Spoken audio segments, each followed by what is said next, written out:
بسم الله الرحمن الرحيم، والصلاة والسلام على سيدنا محمد وعلى آله وصحبه أجمعين.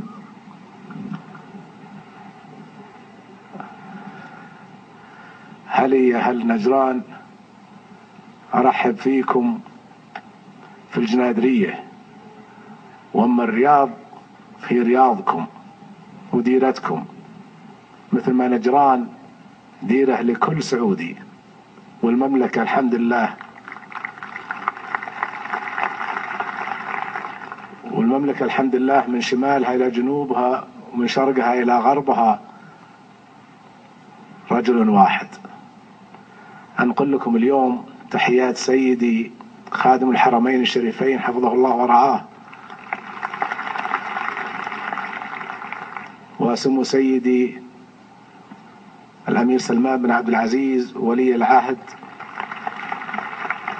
نائب رئيس مجلس الوزراء، ورسالة سيدي لكم يقول سلم لي على أهل نجران واحد واحد.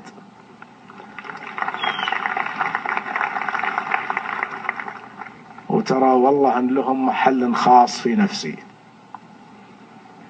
والقصائد اللي سمعناها اليوم والشيلات اللي سمعناها كل كلمة فيها أدري والله أنكم تعنونها، وكفوا يا أيام.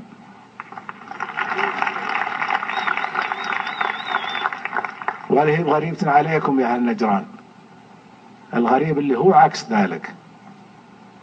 وعسى الله يجمعنا دايم على محبة وعلى أخوة، وأنتم أخوان وأهل وربع، وإن شاء الله أن الله يجمعنا دايم على كلمة الحق. شكرا لكم.